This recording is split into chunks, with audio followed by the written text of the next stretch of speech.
All right, everybody, welcome to another episode of the show. Today, we have Nick Greer, who is the co-founder and CEO of Built Protein Bar and Brands, which is on a mission to build the best tasting protein bar. And now, protein chocolate milk, which I have here, delicious, by the way. Thank you. Built has become a favorite on-the-go snack due to its exceptional nutritional profile, built protein, and a vast array of flavors. So wow, with that, and then that's I've never heard that one before. That spill, I don't know who wrote that. I don't even know where I can't remember where I got that from. It's probably from your website. But in addition, I mean, that's just scratching the surface with what you've done, Nick. And we're excited to dive in. Thank you. Thank you for being here. Thanks for the opportunity. Yeah, Thank of course. Well, I'd love to start with talking a little bit about your upbringing. So you are who you are today, obviously. Yeah. You've started multiple companies, you've had exits, but is there anything foundational or formative that you experienced in your childhood, whether parents or influences that made you who you are today? Yeah, no, I love that. You asked that question, of course, all of a sudden, all these flashbacks of memories as a little kid. And, I think for me, like my dad, since I was a little boy, was always trying to get me to think of ideas. And so at such a young age, it was always this ideation. What I didn't know it was ideation, but it was, why don't we try this? What if we did this? There was even one random idea. Let's do grow boxes and gardens.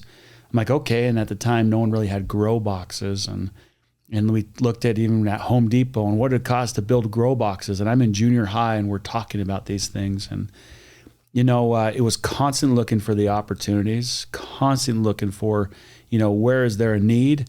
Where is there a want? And can you go fill it? And I love it. He would practice that with me all the time, my dad, and we'd always practice math. Mm. We were always doing math problems. He was always like, give me multiplication, division, subtraction, addition. He was just always like, think.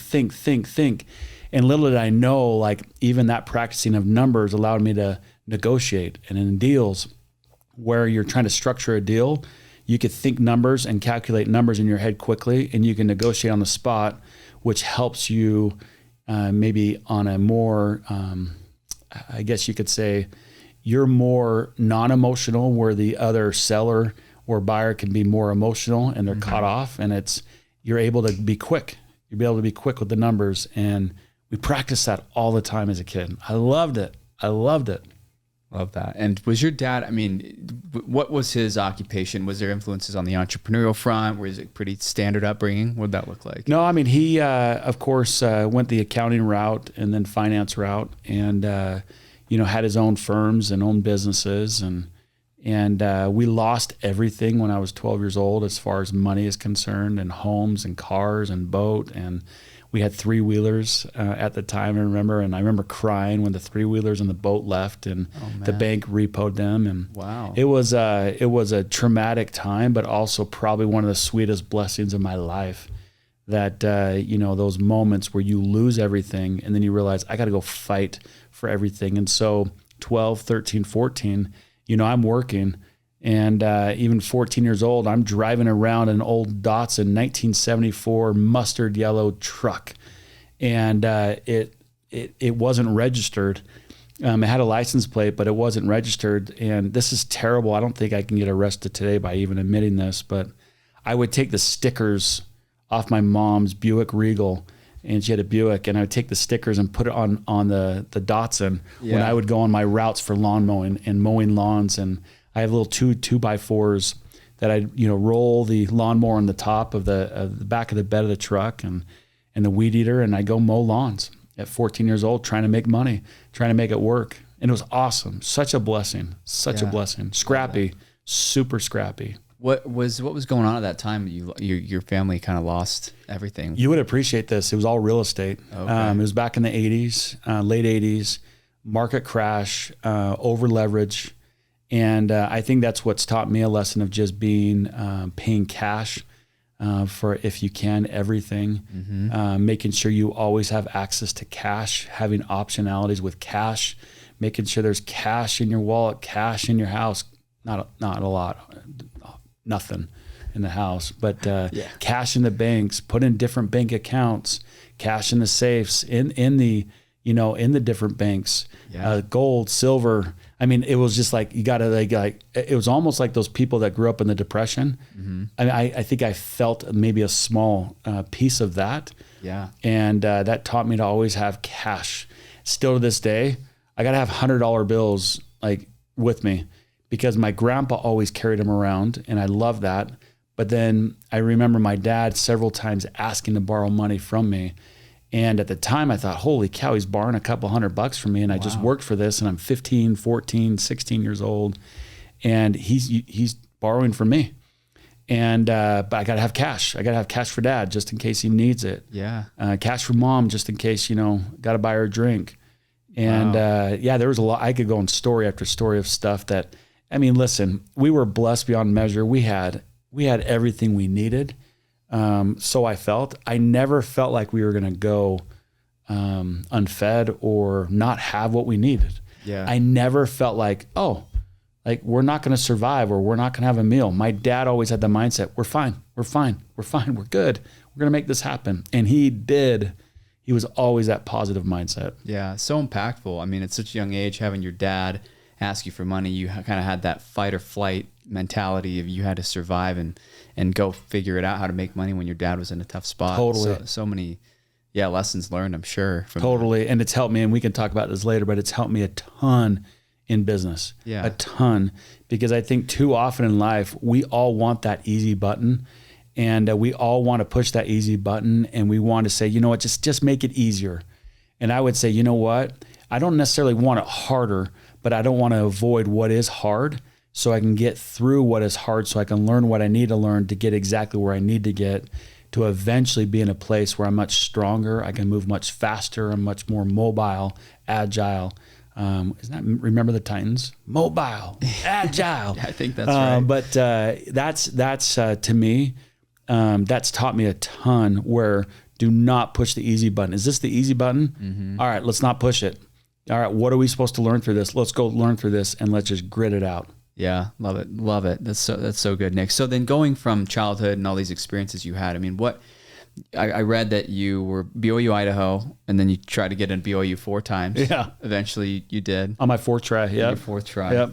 So how did your experiences as a teen translate into your mentality going into college and what you wanted to do for your life? Yeah, I mean, listen, at Rick's College there at BYU Idaho, which it became later, of course, BYU Idaho, but I think it taught me too that I believe God has a plan for each and every one of us. I'm a firm believer in that. And I believe that it's not about predestination, it's about our agency, that we have to choose still.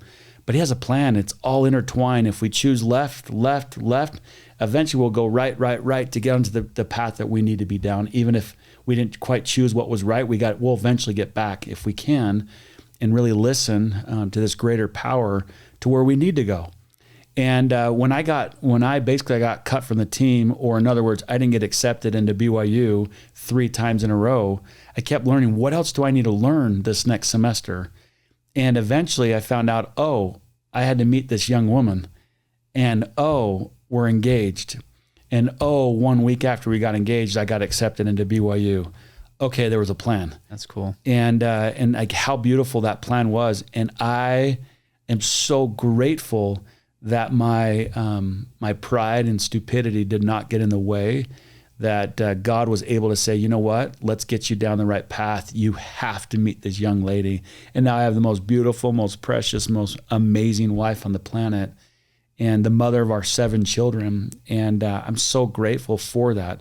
It's taught me to stick it out and to trust in the process. You got to trust in the process, and also not to force anything. And I know it's easier said than done, and it sounds a bit cliche. Do not force anything. If you keep trying to force it, you're going to get yourself in a bloody mess. Get yourself in a path where it is organically, naturally happening, and realizing, allow yourself to go happen to things, yes.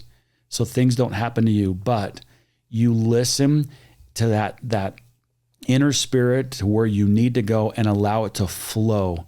Like, you got to let it flow.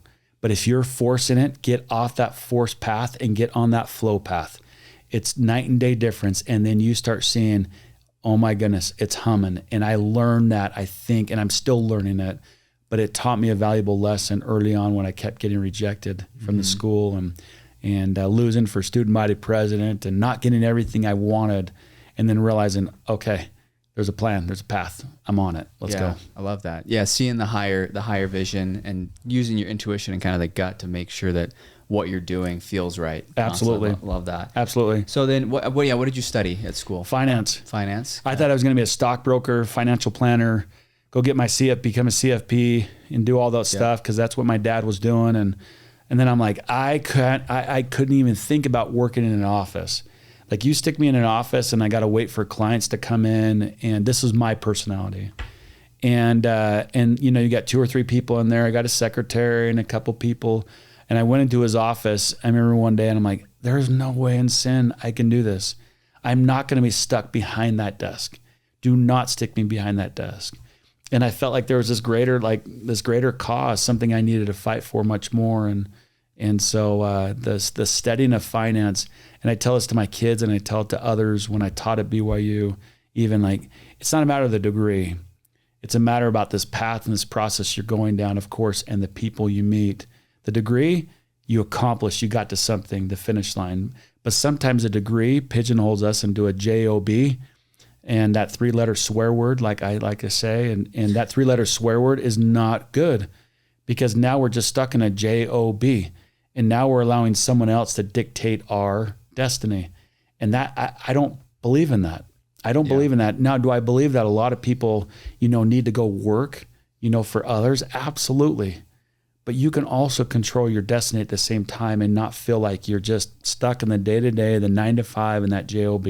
Yeah. Because those are the type of results that you're going to give every single day, if that's the mindset you're giving and putting in every single day. Yeah, I love that. And I feel like that's a constant with those who I have on the show, is there's this higher desire to do something more than just clock in and clock out and try to create something. And I felt the same way when I mentioned before recording, working in kind of corporate jobs, but going in every day and thinking, a part of my life calling is to do something other than a job, and just try to take that step and take that risk. So anyway, that's why I love these stories. So you're at school, you're studying finance. I mean, it sounds like you never really thought about getting a typical job. So what was it that you wanted to do, and what were the next steps coming out of school? Yeah, it's not a matter of like, I want to do this. I mean, I think it's, and it may even be a little bit off when people say, go fight for your dreams, and what are you passionate about? And, you know, I was just more of the opportunistic type.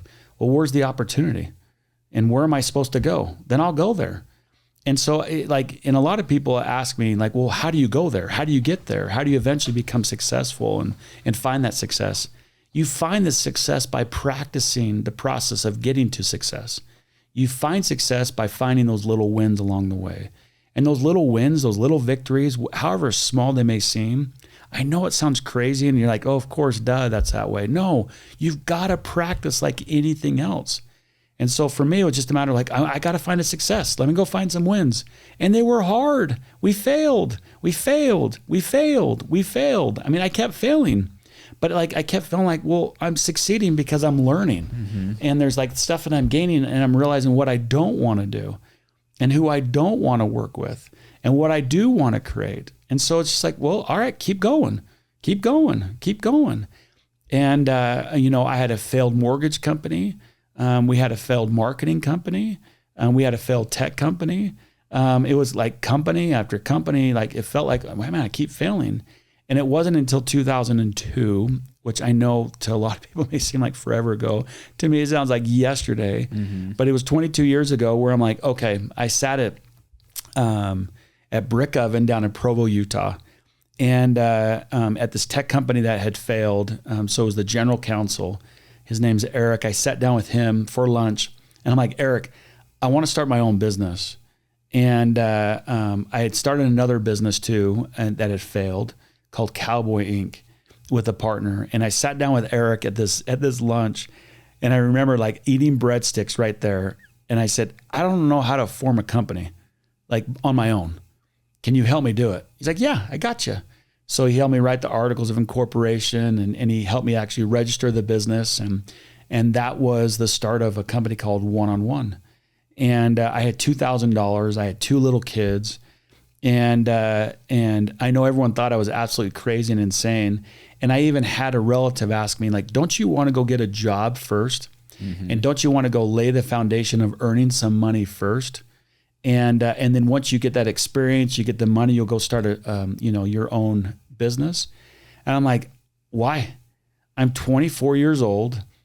I have 2 little kids. Yes. I'm in a rental right now. It's $500 a month. I have nothing to lose. And I remember thinking, what am I most fearful of? That we can't pay for rent. Then what? Then I have to move out of that house. Then what? Then I got to move in the basement with my in-laws. Then what? Then I'll eat all the food storage and extra beans that they have in those 25-gallon, barrels downstairs in their basement. Mm-hmm. And they're 4 or 5 years worth of supply of food. Then what? Then I'll go get a sales job. Then what? I'm like, then I'm going to freaking succeed. I'm going to dominate. Exactly. So what's stopping you? Nothing. All right, let's go. Yeah. I think too often people, they look at the fear and they let the fear dictate them. But I'm going to always say, then what? Then what? Then what? Ask yourself that question every single time. Well, I'm scared of this. Well, if this happens, then what? Well, if that happens, then what?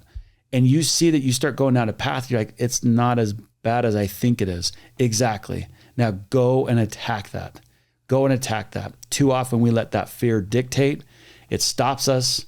It doesn't allow us to go dominate and go get things that we need to get done. And so that's what I had to do. And we started that business, and then, we took off. So good. I love that, Nick. When you break it down like that, it really isn't that scary, because you can walk to the logic and say, this is my worst case scenario. It's really not that bad. All things considered. So I love that. I had nothing anyways. Yeah, let's be honest. $2,000. So what was I going to end with? Well, nothing anyway. So right. I'm like, well, I'm back to where I was anyway. So I think we're most fearful of how others will view us. Sure. It's the social pressures that we put on ourselves. And it's like, who cares? Who cares? Who cares? Yeah. You fail, get up and try again. So one-on-one marketing, what did you guys do? What did you do with that company? Yeah. So at first it was driving traffic to generate leads. And Ancestry.com was one of the customers we had. And so they would pay me, essentially $17 if I got a free trial for them. And meaning if someone filled out a lead form and said, I want their 14-day free trial, and they pay me $17, then they pay me $20, and we started increasing it. And then I would go out and find I broker the deal to find web traffickers or people who could drive traffic online and drive the traffic online. And I would just broker a deal. I'm like, I'll pay you $14 if you can fill out this form. And I give them this little lead ID number and this separate, link. And then it was off to the races. So it was just a matter of, I got to go find people who do banners, pop-ups, emails. At the time, there wasn't contextual advertising. There wasn't social media. And so that's what we did. And within a 6-month period became their number 2 acquisition leader, meaning I was just an affiliate. I was just playing an affiliate role. Sure. But I learned, I can drive traffic online. And what I loved about it, what drove me, was I could be barbecuing on a Saturday with my family, enjoying that barbecue, swimming at the pool, being with my in-laws, my parents, my family, and I'm making money, even if it's $3 a pop. But then I'm like, wait, numbers. So the numbers, the math, and everything started cranking. I'm like, if I can get 10,000 of these every month, I can find 10,000 people in America to sign up for this. I'll net $30,000. And I rented an office. So I took it serious. I went in the office every day. And one of the best pieces of advice that I was given was pay yourself like an employee, meaning pay yourself a paycheck. So I pay myself $500 a month. And once a month, I pay myself $500 a month. And then I got up to $1,500 a month. Then I went $2,500 a month, and I would start growing how much I was paying myself. But I wouldn't pull the cash out. I wasn't taking it as like, this is a lifestyle business. Yeah. I'm building a business from day one. I'm not building a lifestyle. I'm building a business, and I'm just going to start paying myself. And then that is when I started realizing how to drive traffic online and saying, hey, this like online stuff in 2002, 2003, this is kind of cool. And so then I started buying up domains and doing all sorts of things, but we can talk about that later. That's amazing. And so from the early days with Ancestry being your main client, I assume you grew from there with national Other clients, and then that you ended up selling that business, right? 8.5 years later. So 8.5 years. But I realized and this is the thing, if I would have created a lifestyle business, then I wouldn't have tried to create a legacy. I wouldn't try to create an asset that I could actually eventually sell. Yeah. And I realized that a couple years in, I'm like, okay, I've got to start building out my own web properties. And so like, if I have a web property, I got to look at it, and I looked at it as a piece of real estate. Well, if I have a raw piece of land, I got to do something on that land to improve it. And what am I going to do to improve it? Or if I got this old building, how do I take this old building that's kind of beat up and turn it into something that someone would absolutely love? And so I started buying up these websites or these domains, and I started building up these websites. And then we started creating a brand that we're driving traffic to our own websites, and then we would sell that data off to others. And that way it was like, this is the brand that we're building. I'm not building someone else's brand. Sure. I couldn't say that I had it all. Like it wasn't, let's be honest, it wasn't all intentional. We were so fortunate and so blessed of how we were being directed in a divine way. And it was powerful in that way. It was just fun to see how we started building this brand, that was a brand that was able to be sold off. Yeah. And that's amazing. Is Skipio, was that a next venture, or was that part of one-on-one, or separate? Super separate. Super separate. Yeah. Okay.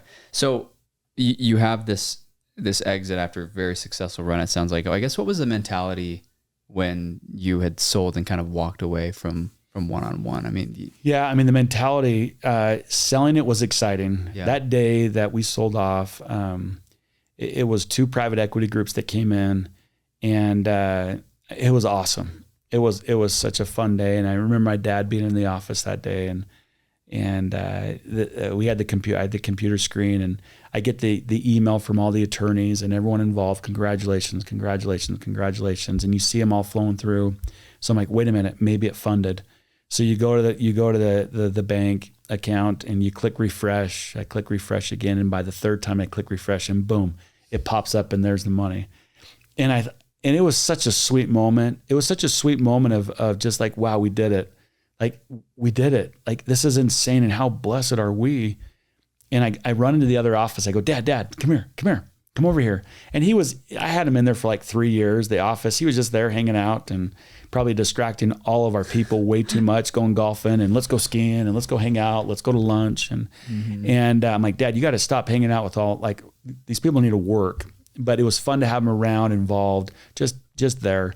So he runs in the other office, and I've told the story a lot to others, but I turned the computer screen. It was a big Apple computer screen. And I point to it and I said, Dad, check it out. He's all,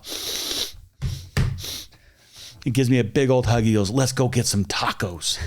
And I'm like, I go, and a Coke? He's like, and a Coke. Oh, and he was so pumped. And so now to this day, anytime there's an acquisition or some type of sale or a buy or something, big like that, usually who I'm involved with, I'm like, let's go get some tacos. So we always go get tacos. People ask me, like, what's the big buy that you get, after you transact in different ways? I'm like, it's tacos. That's just good tacos and a Coke. Yeah, I love that. So how many employees did you guys have when you sold? Oh, shoot. Man, we had a couple of call centers, maybe 300. Okay. Yeah. So that was 2010-ish? That was in 2010, and then I left in 2012. Okay. So you stayed around for a couple of years. How old were you roughly then? Oh, when we sold, I was 33. 33. And I was just turning 34. Yeah. Okay. So, I mean, at that point, I don't know, what it was like, but you theoretically could have just been kind of done and rode off into the sunset. And I thought so, and I did. And I'm like, sweet, I'm done. And after June 1st of, when in 2012, and that was my last day, and I walked away, and then I had Father's Day thereafter, and I remember bawling on Father's Day and being with my kids, and my wife was pregnant with our 6th, and I was able to be at that pregnancy, a lot different. And the other ones, honestly, there was a lot of work to be done, and people would say this is terrible, but it got to a point where she'd have the baby and I'm like, you good? And my mother-in-law would be there. And like 3 hours later, I was back at the office. But this one was different. Those last 2 kids, I was there. It was beautiful. My wife and I were going on long walks all the time. Yeah. I was getting antsy though. Yeah. And we started a family office. We started investing in a lot of different businesses. Is that Greer Co? Uh-huh. Yeah, that is Greer Co. And so that was, it was great to do that, teaching at the Y at BYU, the entrepreneurship class. And that was so good, fulfilling. We moved our family to Hawaii and I taught there at BYU Hawaii. And again, fulfilling, so wonderful, but something kept itching me like there's more. And I would tell you, never stop learning. Like we are not fighting as entrepreneurs to like stop and we retired and let's go sit on the beach. That is the lamest thing to ever think. That's the last thing you ever want to do. Right. Because God has given you talents that you've got to use those talents and strengths and you better use them and you better build upon them and you better do it for good. And what a blessing it is when you're able to do that and he grows you exponentially. And it is powerful when that happens and you can do so much bigger and badder things. And that's what you're intended to do. Every single one of us are intended to do so much greater than what we could ever imagine. And so when you have an exit, you're not exiting life. You're not exiting learning. It's only just begun. You've got a new race and it's a much harder race. Now get training and get racing. Love that. Yeah, I love that so much, Nick. So then what was next for you? You sounds like you have kind of a year or two of, relaxing, but then what I ended up doing after that? Yeah, so we started a software company called Skipio, which was great. And we helped out a lot of other businesses. We invested in about 26 different businesses at the time. And, some great, some not so great. Learned a lot what not to do. Just because you come across some money doesn't mean that you can go just make it again easily. Yep. And so you have to be very wise with that. And then Built came along.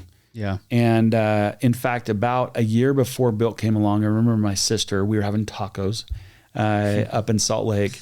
And I remember sitting down and she's like, would you ever do a CPG company? Anything, like that? I'm all, heck no. Like, could you imagine trying to manage inventory?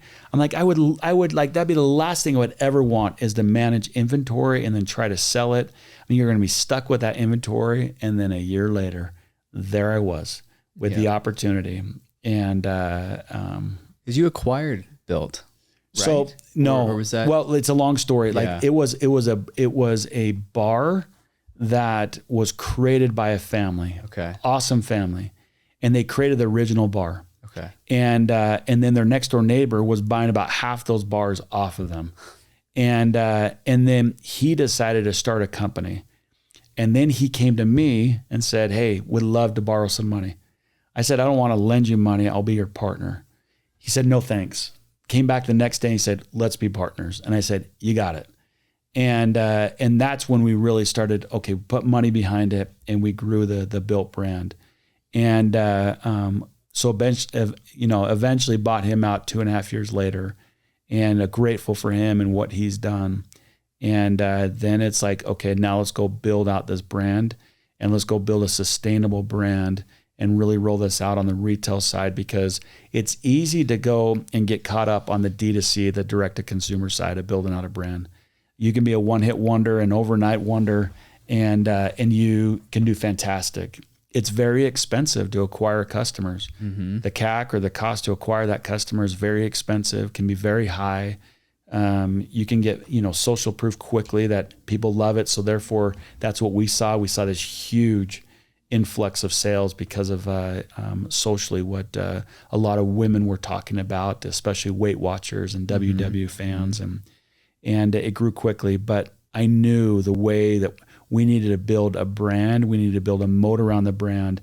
So therefore, let's make sure we do this the right way. And I want to build a brand no different than Hershey's, no different than Mars, no different than some of the biggest candy makers in the world.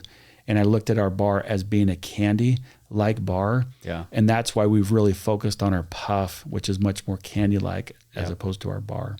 The puff is great. Thank you. I buy puffs from Costco on a weekly basis. Thank you. The big old box of the peanut butter and the brownie batter. Thank you. So yeah, that's amazing. So how did you guys go from, you acquire, you buy out your partner to where you are today? I mean, that's a massive amount of growth. I mean, the product is everywhere, I feel like, on shelves across the country. I mean, what was that transition like to going into kind of all the retail, all of the growth that you guys have experienced? Yeah, I mean, it's funny because you may say all the growth we have experienced. I look at them like we got so much more to go. It is so massive, and our awareness needs to grow massively in such a big way. And what an opportunity to grow it. We've been very fortunate. Yeah, we're in, I think, 60,000 doors today, which is great, but we haven't even scratched the scratch on the surface. And it gives us a lot of opportunity for growth and opportunity to grow that in a different way. Yeah. So I would tell you this: it's an entrepreneur. An entrepreneur is not one who takes a risk once, maybe not even, definitely not twice. You're constantly taking risk. They're just at different levels. But as a business, like, I have to constantly be taking risks to constantly be growing the business. But they're different types of risks now.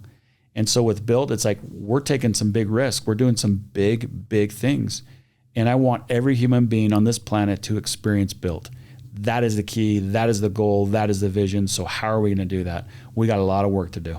Yeah, no kidding. And I've got right here the chocolate milk. I know this is a newer concept. Yes. Tell us a little about the formation of So Spilt. good. My partner Josh on this is a rock star. He's a marketing genius, branding genius, one of the greatest human beings on the planet. I love the man, and super fortunate to be able to take part in Spilt itself. It fits exactly what we're doing with Built. The macros are incredible. It's 0 sugar, 90 calories, 20 grams of protein, and then a little bit of a caffeine kick to it. Mm-hmm. There's nothing like it on the market. And the innovation we have behind this of what is to come is super exciting. But I will tell you this, we're approaching Spilt in a whole different way than we did with Built. But we're taking the learnings from the Built side with a separate entity, a separate brand, and saying, let's approach this as far as Spilt is concerned in a different way. It's a drink. It's an RTD, as we call it. It's a drink in a can. It's not a bar in a wrapper. They're in different locations. It's a different distribution beast, a whole different beast. And they say if you want to lose $5 million quickly, go into beverage. Yeah. And I've heard that several times from people. I'm like, oh, shoot. Are we okay? And then it's like, yeah, we're going to dominate. Let's go make sure the whole world knows about Spilt. Yeah, you guys have done I've seen social media, it's been really cool to see all the marketing around Spilt and what you guys have done there. I'm just curious, so where's headquarters right now? American Fork. Are you doing all your manufacturing there? We do all of our bar manufacturing there. So we have a 200,000 square foot facility. We do everything. But that was all out of necessity. We were making 80,000 bars by day, every day, until we got our first manufacturing line up. I'm telling you, by hand, people cutting with pizza cutters and cutting them with molds, and wow. It was a mess. But no one would produce our bars for us. No one. They're too sticky. They're too hard. It's too difficult. And it was a blessing in disguise. Again, the non-easy button. Yep. It was like, what do we have to learn? And the fact that we're now fully vertically integrated. We produce everything from start to finish in there. We ship out everything from start to finish there. We do all of our marketing, customer service there. It's been an awesome blessing, and it's allowed us to be very, very agile in the sense that, oh, that's working. All right, go pump it up. Oh, Costco wants these, 200 pallets in the next 30 days, or they want these 3 truckloads in 2 weeks. Got it. Ship it out. If we were in a co-man trying to do this, not possible. Right. Not possible. And so we can keep inventory levels low. We can keep our raw goods, of course, a little bit higher. So we're always ready. And then it's go time. Yeah. So since you guys, I'm sorry, when did you start Built? 6 years ago. 6 years ago. Yeah. So from my point of view, outsider looking at it, seems like it's just kind of been like a hockey stick. It has. It's been is that how it's been for you? I mean, but listen, not an easy hockey stick. Yeah, oh no. I mean, for the outside in, people are like, from the outside, this is crazy. It's so easy. I should go start that business. You're like, yeah, I love it. Do it. It has been so hard. Yeah. So hard, but so rewarding at the same time. Yeah. Well, I don't know if you know the Good to Go G2G protein bar. Yeah. Casey was on the podcast, Cool. Casey Child, and yeah, similar story. I mean, just so much goes into the product development, the marketing, the logistics. It's not just an easy thing to get a protein bar off the ground.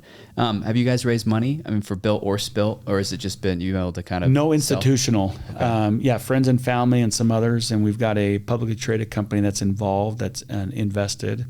But yeah, that's great. I wanted to make sure we kept control of what we needed to do and do it in the right way. Yeah. And what does your role look like today on a day to day? I mean, CEO, right? I just hang out and do podcasts with you all day long, every day. Yeah. This is our fourth time trying to set this up too. And I apologize to you. We got it done. I apologize. You've been so patient. All good. Thank you. But I mean, yeah, what's day in, day out? I mean, just kind of hands on deck everywhere you need to be? Or? Yeah. You know what? It's different. I have a different approach now. I created businesses in the past where it very much was dependent upon me. I had to be there. I was in the center of it. I didn't realize I was doing it. I wanted the business to be dependent upon me. Yeah. Maybe it's a low self-esteem. Maybe it's a pride issue. I don't know. But I've learned, Nick, get out of the way. You hire the very best. You create the vision. You create the strategy. And then you let them run, and they will expand exponentially the vision and the strategy. And it'll be much bigger and better than you could ever imagine. So with Built, the team we have, they are incredible. And I don't just say that just in a normal way and hey, I got the best team. No, because I am out of the way. I can create the vision, and I can drive through an influential way. But they are running, and it's so rewarding for me to watch and see how others are growing and maximizing their strengths, their talents, their abilities. That to me is the most rewarding thing ever, as opposed to me being involved every single day in the trenches and I have to be the decision maker. Right. Let me give you the parameters of how to make a decision. You go make the decision. Yeah. I remember reading a book years ago with Tony Hsieh, who started Zappos. Yeah. And giving that freedom to his people on the phone to make a decision to send flowers to a customer who lost, a dog, or didn't get what they needed or whatever, and they can make the decision on their own. I'm like, oh my goodness, give the power to your people, empower them in a way that allows them to grow it in a much more influential, impactful way than you could ever dream of. And that's what we've tried to do. I've tried to do, and I know I've got a long ways to go, but day to day, involved day to day, but just on a different way than you would imagine. Yeah. And that's such a hard thing to do as an entrepreneur, because I think naturally you want to have that control. You want to know what's going on and to be able to relinquish that. And then I think you're able to grow more quickly that way ultimately, because you're letting people do what they need to do within the business. So how do you guys think about competition? I mean, are you competing with, who's your biggest competitor on the shelf space? Are you learning from them constantly? How do you guys think about growing and competing with other protein this is the thing. We compete with ourselves. Yeah. We compete with ourselves. Are there other bars in a category? Yes. Do I look at ours as a functional indulgent snack? Yes. That's how I look at this. So with the health benefits, with the protein, absolutely. I don't want to pigeonhole us into a protein bar, category. So therefore we're in a $7 billion, industry, as opposed to a $126 billion candy industry, or, call it 50, 60, $70 billion snacking industry. We're a functional snack, indulgent snack that has health benefits, that are sweet spot macros, that taste like a candy bar. I can truly say, I had my s'mores, Built Puff this morning. It's milk chocolate on there. It is a stinking candy bar when I taste it, but it's packed full of protein and goodness, and limited calories. You tell me what bar that's in a protein bar category, you're every time you're oh my gosh, I crave this every single day. Yep. Constantly. You're trying to get in the protein. I don't know. I think we've nailed something. I am biased, but we compete with ourselves, so we've got to consistently and constantly improve what we are doing. We have to constantly do that. Yeah, I think it's great. That's right, spot on. I think you guys have a very, very unique offering relative to what's out there. It's great. So wrapping up with Built, what does the future look like for you guys? So 6 years into this, I mean, you've sold a couple businesses. Is this something that, you know, hey, let's do this for the next few years and have an exit? Is it a life? Is it going to be a lifetime legacy business for you and you know, hold on to it forever? What's your thought process there? Maybe you don't know. Listen, my thought process is you build the brand. You build the brand, you build the brand, you build the brand.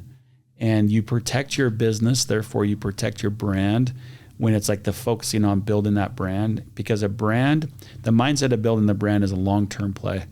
It's not a short-term hurry. How do we put lipstick on this big and then let's go sell this off?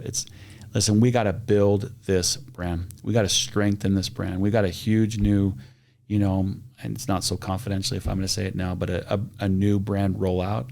We're rolling out new packaging here soon, and it's only going to help solidify the brand. It will only help convert at a higher velocity of the brand. So therefore, we're building a bigger moat around the brand. That's what we're going to constantly do, and then let everything else follow. It will follow. Whatever is supposed to happen will happen. And again, back to what I said initially, when you don't force it, like it has to happen, we got to do this, we got to get acquired. It's like you're forcing it. But when you naturally, organically just say, let's just build this for the right reason, and then everything else is going to follow. It will totally follow whatever should be. I love that. I had Andrew Smith with Savory on Love here. it. Yeah. And that was one thing he says, like, never build a company to sell. You know, it's build it the right way, build a brand, build a legacy. And if something comes along, so be it, you know, but I love that. Last few questions, Nick, we'll wrap up here. You mentioned the family office, Greer Co. Just from a investing standpoint here, I always think it's interesting when people have exits or they have a family office. How do you think about investing personally? What does your allocation look like across, you know, outside of Built? How are you thinking about investing right now? You know, I go, there's different moods and there's different feelings based upon different, I guess, parts of my journey, my personal life journey and my family's journey. There was a time where I was heavily invested in real estate. I loved it. I loved finding a building, big warehouses, other buildings I could, you know, retrofit and, you know, repurpose that building. And it was a challenge. It was fun. No one else maybe was looking at it this way. And I would look at it that way. I'm like, no, it's going to work. And that whole you build it, they will come mindset. And it's paid off. It's been great. It's fun. But even to think about that right now, I have no desire to do that right now. I have no desire, but yet why did I have a desire then? Well, I was supposed to learn something then, and I have.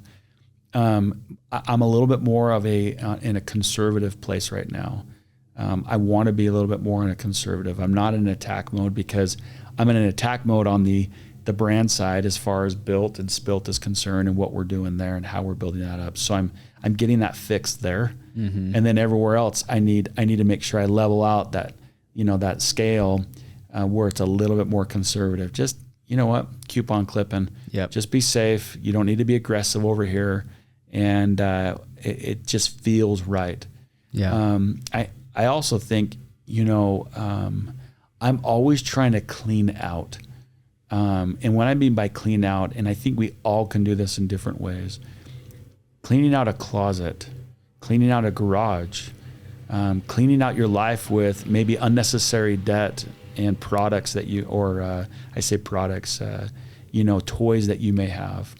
Alleviate some of the stresses you have in your life. Like if you can constantly pluck out just some of your own personal weeds, do you know how much more free you will feel? Do you know how much more of a pep in your step that you will have if you can just pluck out your personal weeds? And like, what are my weeds today? What are my weeds this month? What are my weeds this year? Just a couple. Just pluck them out. And as simple as cleaning your closet out can make you feel even that much more free. And then it will clear your mind to know, oh, I should invest, or I should do, or I should approach this in this way. And you didn't realize those things were bogging you down. So I'm trying to pluck out. I'm always trying to pluck out and thin out. And it's helped me a ton to know where I should go, where I should invest, what I should do. Yeah. That's so good. Very true and great advice. In terms of, advice you'd give to your younger self throughout your journey, the last couple of decades, is there anything that you would change, or any advice you're sitting in the brick oven pizza, anything you would tell yourself now or do differently to your younger, 20-year-old self? No, listen, I've asked this question to my wife before, and she gives me the answer I'm going to give to you right now, and it's so boring, but no. Yeah. No. Be nice to people, but be fair. And, I have felt like I've always been nice and fair. I think people's perception at times when you're dealing in business can feel like they weren't fairly treated. But I would say, you know what? You just continue being you, and you do it in an honest way, and do not cut corners, and nothing will ever come back and haunt you. And for me, like, nothing haunts me. Nothing makes me feel like, oh, cringe. Why did I do that? I would do it differently. It's like, no, like, I wouldn't change anything. And I'm so grateful for it. I mean, there's times I'm like, man, I wish I didn't spend money on that and waste money on that. Mm-hmm. But like, I wouldn't have learned the lesson I was supposed to learn. Yeah. Everything's meant to be. I love that. Last question, Nick. When you think about life as a whole and success, a life well lived, how do you define success in your life? How would you answer that question? It's a tough one, but how would you define success? I define success by the joy I see others are having around me. I define success where my heart really is. I define success where what is most important in my life, and making sure I'm doing what is most important. And if I always can reassess and evaluate, where I'm at, where my heart's at, and if it's in the right place and I'm doing what matters most, then I'm successful. And I want to make sure I'm always in that place where it's just like I'm focused on what matters most. I'm not focusing on, the things of the world, and feeling like this is about me and self-serving me. But this is about like, am I in a place where it's like I feel constantly where I'm thinking about others and what their needs are. And if my heart's there, I'm successful. Then I just got to keep going down that path. No better way to end. Thanks so much, Nick, for being here. Appreciate it. Really appreciate it. What an honor. Thank you. Thank you.